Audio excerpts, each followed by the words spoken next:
freedom's the answer. What's the question? You're listening to Ernest Hancock.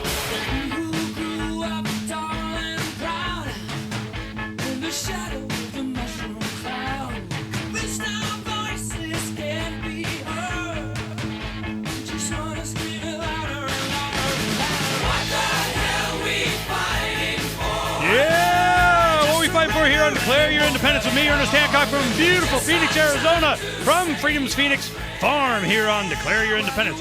I am truth, justice, and what used to be that American way. I don't know what the American way is from someone in Brazil, Pepe Escobar, writing for Asia Times as a foreign correspondent. I mean, you hear the American way, it's got to make you giggle a little bit, I imagine, doesn't it? Well, look, Ernest, I lived in the U.S. I lived in California. I lived in Washington. I loved the U.S. since I was a kid. So I know the U.S. well, but I also know the rest of the world. And sometimes both worlds clash. And I'm being generous here. You know, today we have a story on Freedom's Phoenix that is, it talks about the release of the documents from the Federal Reserve about who got the money. And they're finding out that a Libyan bank got a bunch of money from the Fed. And I'm going, I'm so shocked. So you have my point is you have the Libyan bank, is getting access to Americans' money. You have the all of the powers of the planet conspiring to allow people to be killed and to kill.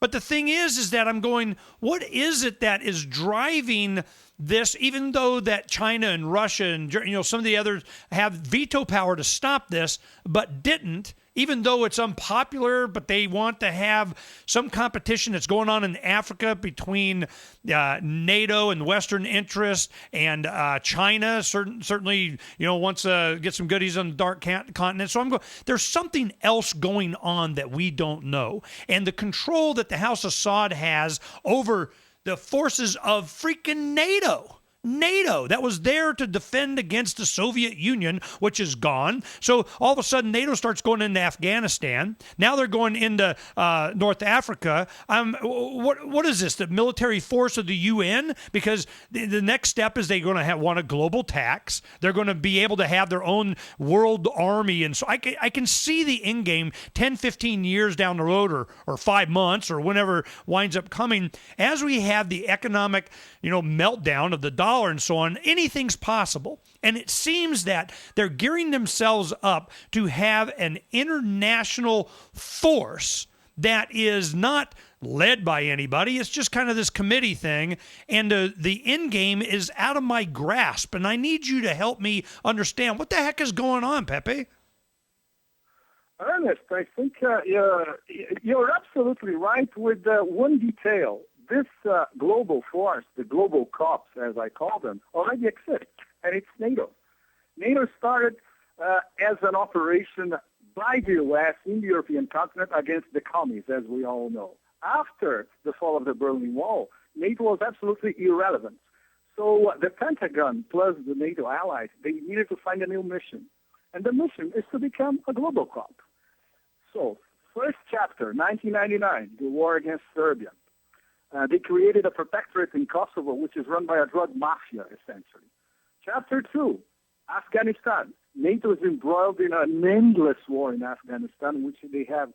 If you talk to these commanders off the record, they will tell you, we cannot win this thing. Nobody ever did. This is a bunch of warriors. They're being fighting amongst themselves and against foreign invaders for 2,500 years. There's no way you can impose Western might against a bunch of Pashtun warriors. Well, that's their favorite kind of war. That's the kind of war they want. They don't want to win it. They want to fight it. They want a war like this because while they are fighting us from the West, they are not fighting among themselves. Remember what happened after the jihad in the 1980s in Afghanistan. As soon as the West left, they start fighting among themselves. They destroyed Kabul. They destroyed large country. And then it took an operation from Pakistan, the Taliban, which is a Pakistan creation, to sort of pacify the whole country by terror, in fact. I was there. I traveled extensively in Afghanistan. And this is the kind of society that was the ideal society according to the Wahhabi Saudis, the Pakistanis, and the United Arab Emirates, which were the only three countries in the world who were supporting the Taliban in the 1990s. So you have an idea of what the House of Saud would want. If they cannot impose a caliphate all over the world by the House of Saud itself or by Al-Qaeda, which is basically a Saudi creation with some Pakistani help, they want their sphere of influence to behave like them. This means it's a sort of a 7th century version of Islam. This is what they want for Bahrain, for instance. Bahrain is being ruled by a Sunni dynasty for 230 years, although the majority of the population is Shiite. And that's one of the reasons of the protest in Bahrain, but not the essential reason. The essential reason is people want free and fair elections, a decent parliament, less corruption, and the beginning of the protest in Bahrain along these lines. But they were repressed so heavily that soon they start saying, we want the Al Khalifa, the ruling dynasty, out of the picture. And obviously the House of Saud freaked out, and they needed American go-ahead for this disguised invasion of Bahrain. And this happened when they struck this deal. Okay, we smash the pro-democracy protests in Bahrain, and we give you the go-ahead to get a UN resolution, and you can do anything you want with Libya.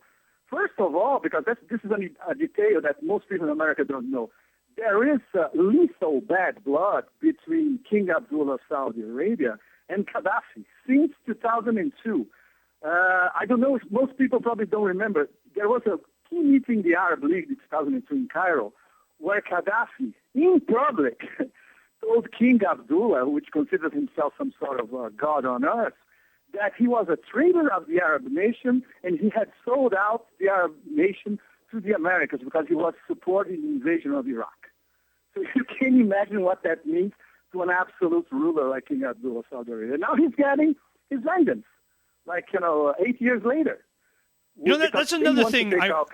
Part of that, in your article, you have a reference to the vote was essentially a House of Saud-led operation with Arab League Secretary General, the National Council. Amir Musa, absolutely. Now, yes, this is a very important subplot, Ernest, because Amir Musa, as the Secretary General of the Arab League, who actually enforced this vote for the no-fly zone, he's a candidate to become the next Egyptian president. But in Washington, people look at Amir Musa and they say, we don't trust him completely. So what better way to polish your CV with the elites in Washington, both Democratic and Republican, than authorizing basically the U.S. to do anything it wants with Libya?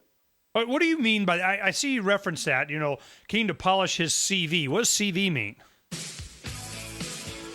Because, basically in Washington, Amir Musa was a former foreign minister as well. And especially Republicans at the time, they thought that he was, and even the Clinton people, they thought he was too independent. And he was not showing the Mubarak line completely. Well, you can see, we'll be right back here in just a little bit. They're going to push the button on me, Pepe. But I tell you, is this a good conversation and information we all need? You bet. You stay right there.